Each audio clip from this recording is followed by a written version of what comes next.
essa parte agora de centro comunicativo, a gente vai passar para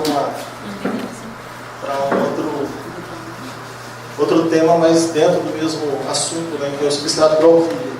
São vários slides aqui, eu vou passar o slide mais rápido e vou me ater menos a outros detalhes, vou falar só das partes principais, para poder seguir em frente, porque é bastante denso e vale a pena ficar parando com muitos detalhes. Aqui é aquela coisa, a mesma pergunta de sempre que a gente acabou de falar, qual é o melhor substrato, qual é a melhor forma de plantar. Então, primeiro a gente tem que saber, a planta é epífita, é terrestre, o que é. E a partir daí a gente procura saber como vai cultivar ela. Então, o substrato, qual é o melhor? O melhor praticamente não existe, mas existe aquele que se adapta melhor à planta. Então, o que ela deve ter para poder ser um bom substrato, principalmente para as epífitas? Então tem que fixar a raiz, tem que dar aeração, reter um pouco de umidade, não umidade demais. Por isso que tem que ter uma capacidade de secagem mais rápida. Tem que reter alguns nutrientes, porque também não adianta o nutriente ir embora, porque a planta não vai absorver de primeira, ela vai absorvendo ao longo do tempo.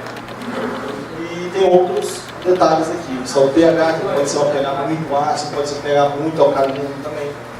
E a questão das substâncias tóxicas, como o tanino, tem sempre que retirar ao máximo para poder não afetar tanto. Então, ele se divide em três qualidades, né? Os materiais. Tem os orgânicos, que são aquilo que gera, que cria no meio ambiente, que ele cresce, como a casca de pinos, o esfagno. Tem os minerais que vêm na formação da própria terra, né? Então, a terra é formada, a questão da brita, argila, perlita, carvão.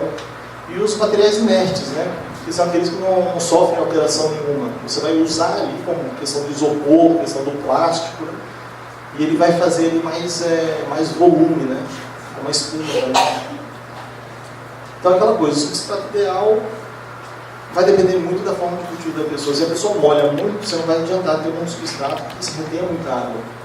Então você tem que começar a fazer um balanço do que você tem, o que você quer e o que você vai fazer. Então vai depender do que? O tipo do vaso, vai depender da frequência de rega, a umidade relativa de ar no ambiente.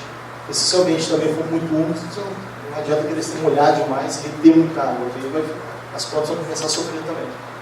E aí você também tem que escolher o tipo de adubação que você vai fazer. Vai ser química, mineral, orgânica, organo-mineral, e aí é a sua prática de cultivo.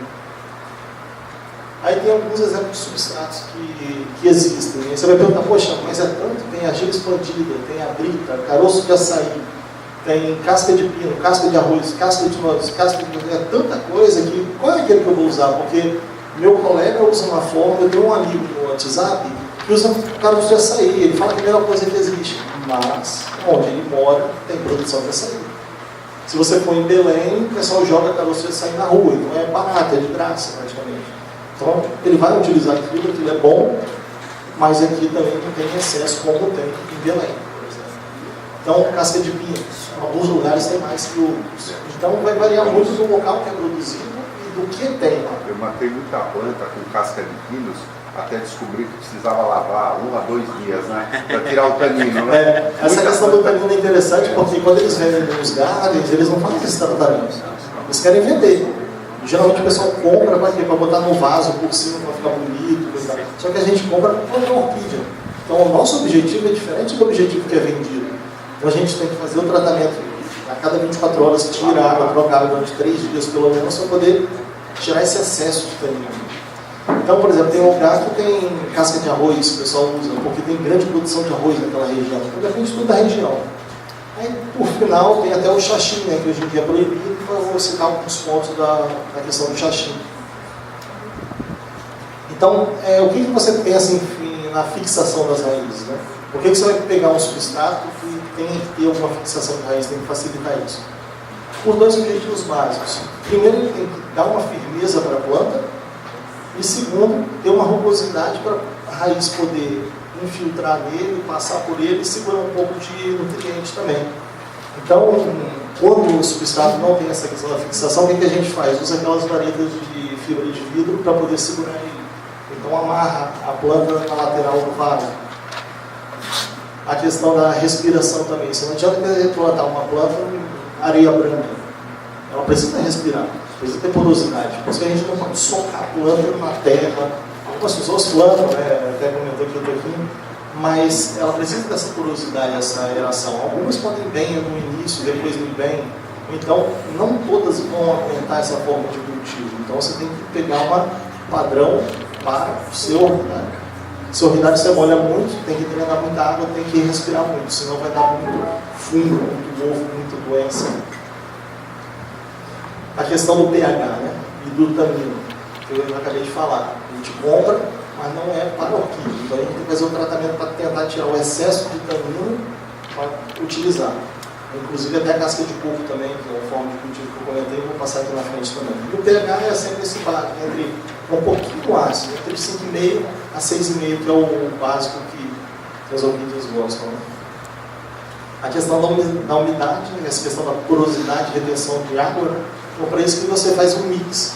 Algumas coisas do mix retêm um pouco de água, outras retêm mais, outras não retêm nada. Então você faz uma mistura, você vai ter um meio termo de todos eles. A nutrição mineral. Então, tem a questão das epífitas, os materiais inertes, quanto os terrestres, tem um solo rico em matéria orgânica. Então, às vezes, a epífita está na árvore e ela está tentando tirar alguma coisa que vai caindo nela, que vai apodrecendo folha, vai apodrecendo a casca, vai apodrecendo, ela vai aproveitando isso. Enquanto nas orquídeas terrestres, elas se desenvolvem exatamente porque tem um solo rico em matéria orgânica. Então, você vai ver que um é rico em matéria orgânica, outros têm mais coisas inertes, que não tem uma grande produção. Ela vai ter que tirar tudo que ela pode daquele pedacinho de casca de árvore que ela está. É por isso que quando você vai no meio do mato, algumas plantas, tipo catranas pintadas e tal, são poucas as plantas que você vê grandes touceiras, porque enquanto ela está fazendo uma touceira, ela tem que você fica um período sem chover, ela gasta os últimos bulbos, ela sofre eles para tentar sobreviver. Então ela vai morrendo os bulbos antigos e ficando mais bulbos novos. Por isso que é mais fácil você encontrar grandes touceiras cultivadas do que nas matas. É claro que você vai encontrar nas matas, é óbvio, mas são poucas em relação às que a gente tem cultivadas. É aquela coisa que eu acabei de falar, o substrato ideal não existe, cada um vai se adaptar. Para o substrato ideal para mim não é para o Flávio, não é para o Bertomeu, cada um tem um substrato ideal e aí você vai ter que botar na balança a vantagem e desvantagem. Aí tem uma foto acho que lá, Valqueriana no Habitat. Então você vê que apesar de já deve ter muito tempo, ela não tem uma touceira muito grande. Essa aqui já tem um pouco maior, mas ela está cheia de flor. Então você vê que o tronco vertical, o tronco inclinado, você começa a ver que tem algumas diferenças. Então eu vou plantar como em casa? Eu vou plantar no tronco reto, deitado, inclinado, o que eu vou fazer? Você vai começar a observar as plantas da natureza para tentar fazer em casa uma coisa parecida. E aí eu tenho um pouco de substratos diferentes aqui que botamos na lista e aqui eu botei para ilustrar as coisas vegetais que faz essa fibra. Tem o chip de coco que na verdade seria o slide de baixo, né, que é aquela casquinha dura, e em cima seria fibra de coco. Aqui tem o musgo, tem o caroço de palmeira, que em algumas regiões tem muitas palmeiras mais utilizado que aqui. Então tem casca de amendoim, tem o tal do coxinho que muita gente não gosta, né, que é um processado de coco. Tem toco de madeira, pedra cana, tem várias coisas que você pode utilizar. E tem também muito não, mas que algumas pessoas gostam de utilizar porque ele é mais esteticamente um pouco mais bonito, é o sabugo de milho, para poder cultivar micro-orquídea. Só que ele acaba apodrecendo bem rápido. Né? Então, o coxinho que eu não gosto é quem já usa. Quem usa o coxinho quer usar mais. Né? Então hoje em dia está até difícil de encontrar ele porque não foi muito bem aceito. Aqui ficou ruim essa coisa, mas fala de cada um. Né? Depois eu vou mandar esse slide com uma qualidade um pouquinho melhor para vocês. Então tem aqui a questão de você fazer um mix. Você não usar um só, você usa todos. E aí você vê a qualidade, a vantagem e a desvantagem, e você vai equilibrando para fazer um mix. O que tem a questão do esfagno? Hoje em dia fala muito tal do esfagno nacional, do esfagno estrangeiro, né? Chileno. Basicamente o chileno é bem superior ao nacional.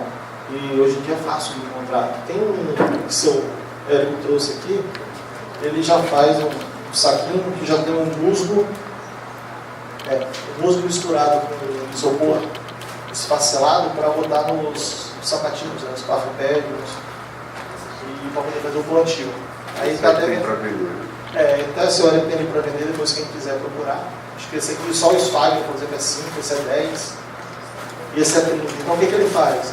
Ele justamente já sabe, porque já cultiva há muitos anos, o que aquela planta gosta. Então esse tipo de planta vai gostar de esfagno, sério, é só esfagno e isopor, né? Aí os farelinhos sobrou ainda. Mas fibra de coco, quando não tem, você pode utilizar também. E aí você consegue fazer um mix com vantagens e desvantagens para aquele tipo de planta. Já adubado já. Aí, esse aqui já está adubado, já saiu para comentar, então já vem adubado. Então depois, quem aproveitar que já está aqui, fazer uma visita, já estou me oferecendo, fazer uma visita aqui para ver as plantas do seu Érico aqui, ele cultiva muito sapatinho.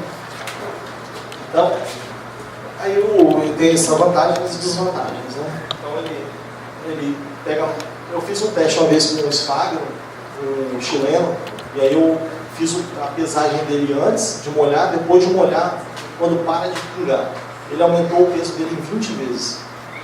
Então era 20 gramas, um pedacinho que eu fiz, 20 gramas foi para 400 gramas. Então ele retém muita água. Então você tem que ficar de olho. Se você molha todo dia um vaso, tá com esfagno, possivelmente sua planta vai apodrecer. Porque ele não seca bem rápido, ele umedece bem rápido. Só que quando ele seca, ele também parece uma esponja bem dura. Aí tem que sempre procurar um meio termo, fazendo esses mix. Né? Aí tem a foto dele seco. Isso aqui seria casca de pinos, mas acho que é um pouquinho errado. A casca de pinos tem essa questão de ser facilmente encontrada, porque eles usam os gardens à vontade. Só que a desvantagem é a questão do tanino, que retém muito pouca umidade. Aí tem a foto aqui, e o carvão. Eu conheci uma pessoa que só cultivava no carvão, sem nada. Ele fazia cultivo só no carvão e cultivo só na brita. No final das contas, ele parou e começou a utilizar a mistura.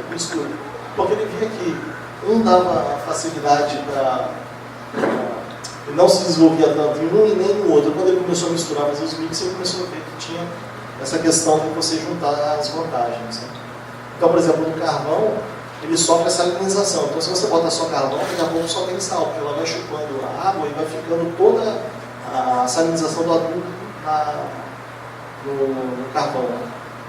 Aí tem uma foto realizando no carvão. Aí tem outro plantio, mas esse, na verdade, que foi pela foto dá para perceber que eles acabaram de plantar. Então, não tem tempo de plantio. Então, você também é um detalhe que vocês têm que sempre olhar. A questão da foto que a pessoa tira.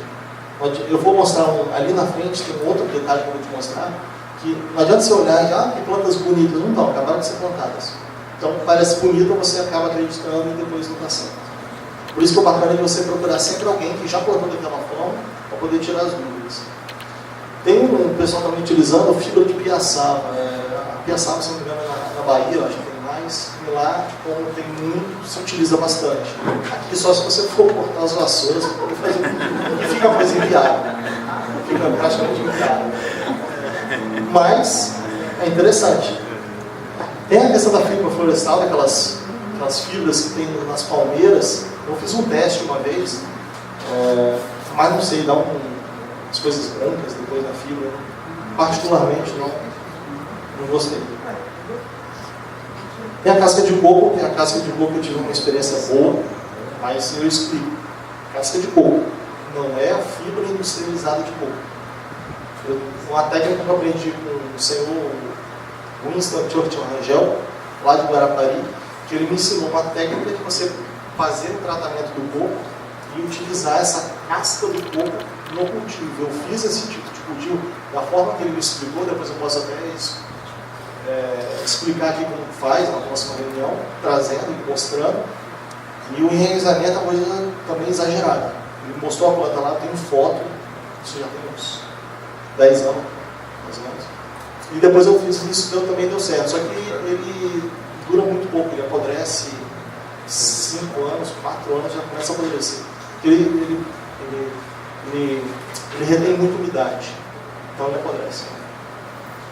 Tronco de madeira, é muito utilizado essas cascas, como essa aqui, ó, casca de peroba, para as valquerianas, para as gomilho, mesquite. Então essas plantas gostam mais, porque são plantas de locais mais secos, mais rústicos. O Leandro está aqui para confirmar, galera. São plantas que gostam mais. Inclusive aquelas fotos que eu mostrei, as duas plantas lá em cima, lá no início, são plantas cascudas que gostam, que as orquídeas já se adaptaram, né? Porque elas têm essas frestas que acabam conservando mais os adultos, né, das folhas que apodrecem, e aí elas desenvolvem melhor. Então, se você for plantar uma valqueriana, você vai procurar uma casca de peroba, então um pedacinho de madeira. Você tem que saber balancear isso. Aí tem mais casca de peroba aqui fora. Bolacha de madeira, que também tem gente que planta, né? Acho que uma desvantagem da bolacha de madeira é que ela é muito pesada para você ficar carregando de um lado para o outro. E também, se você não utilizar uma madeira de lei, uma madeira boa, ela logo apodrece. Aí tem uma valqueriana, novilha, se não me engano. Aí já está utilizando um tronco de madeira. Aí a fibra industrializada de coco, eu não digo isso para ninguém. Eu não digo. Ela retém umidade, às vezes não retém umidade, dá muito problema. Acho que também quem compra uma vez não compra mais. É bonita, é fácil de comprar, o preço é acessível, se encontra em qualquer lugar. Mas é aquela coisa, apesar de dizerem que é feito por orquídea, a gente sabe que deve ter alguma química que utilizam para processar isso. O resultado nunca é bom.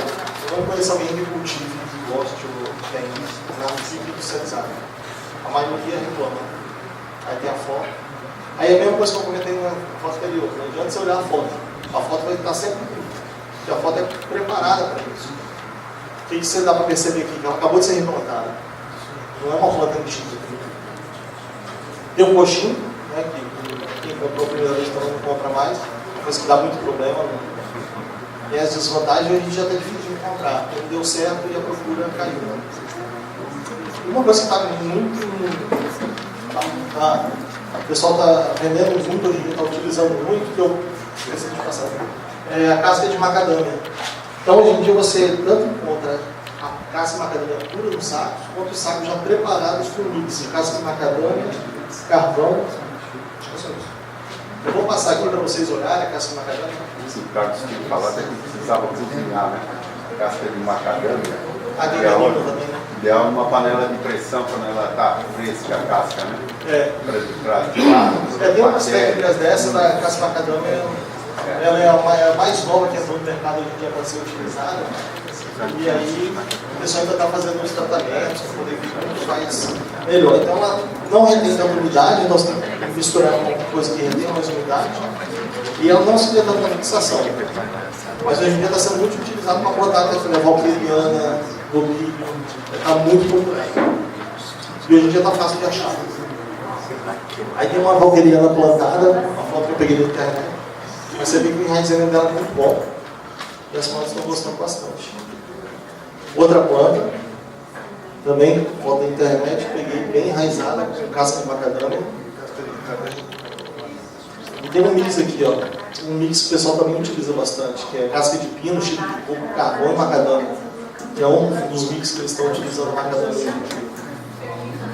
E isso é justamente tenta equilibrar o que ela gosta.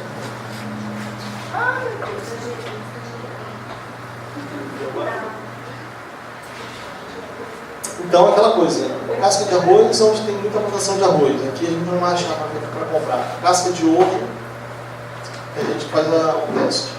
A questão da espuma também, que o Flávio comentou anteriormente, daqui, pode-se utilizar a espuma. É bem bom, né? Barato, bem acessível. Tem a brita, argila expandida também, que é muito bom, principalmente para fazer o cultivo em semi-hidroponia. Tem o seixo rolado, rocha vulcânica, vermiculita, perlita, tem outros transformam. Açaí, semente muito comum.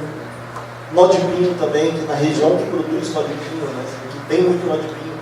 Lá as pessoas usam bastante, aqui como não tem, é mais difícil de achar, o preço fica mais alto. E temos substratos curiosos. Eu botei aqui um detalhe.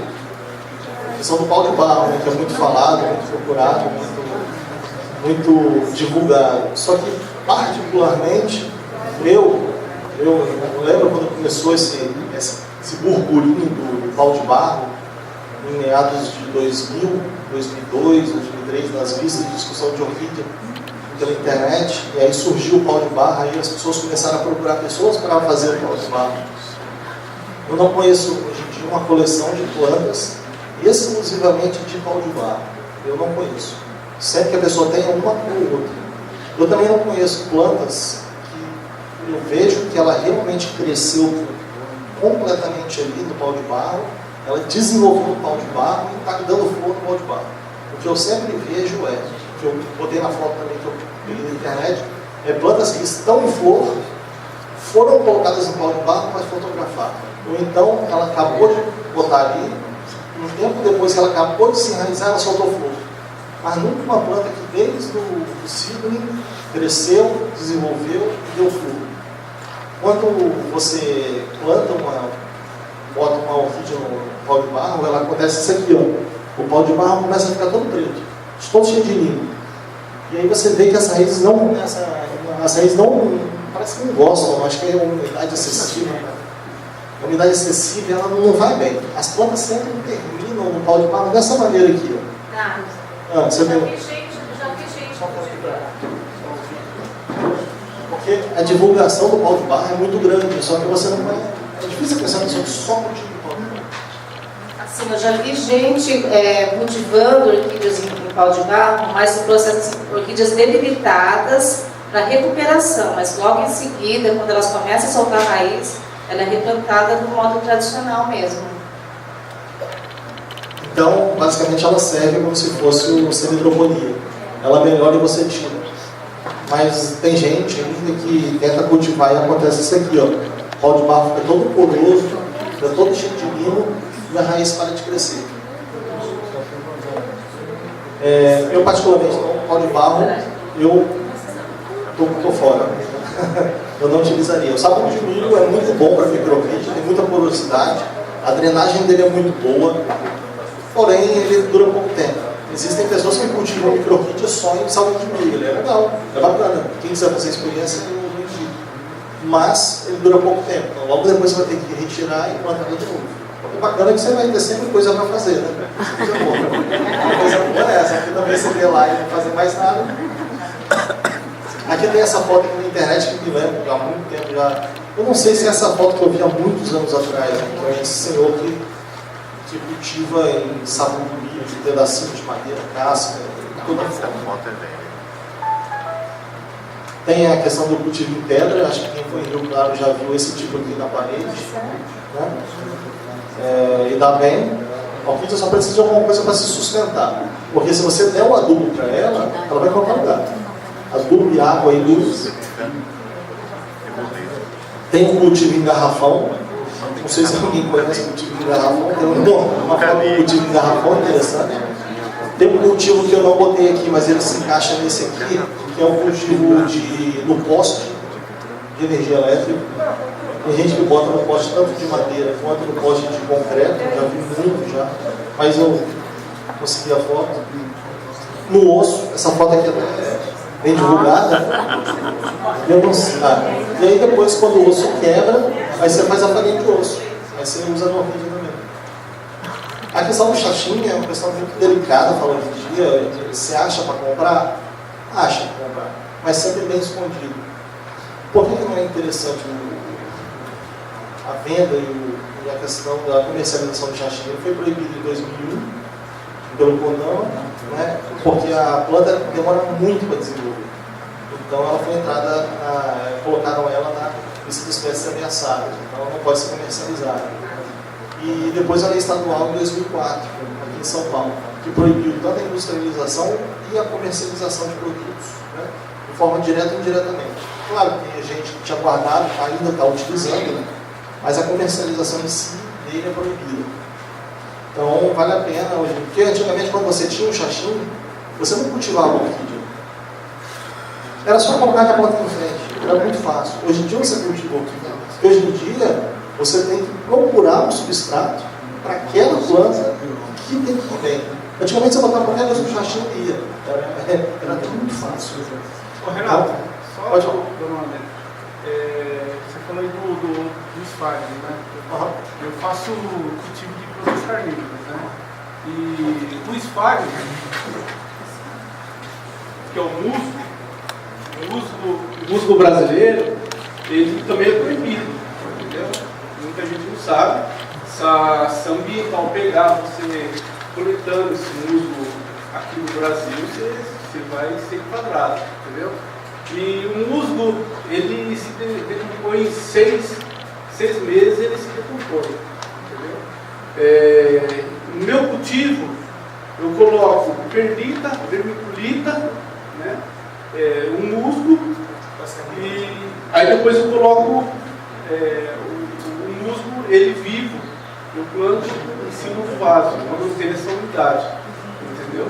Então só o musgo, ele se decompõe em 6 meses e não serve para nada. Eu faço isso comigo. Carnívoros. Esses vasos também aí, hidropônico, eu também faço. Né? Eu tenho plantas dos Estados Unidos que ela tem que resfriar as raízes, entendeu?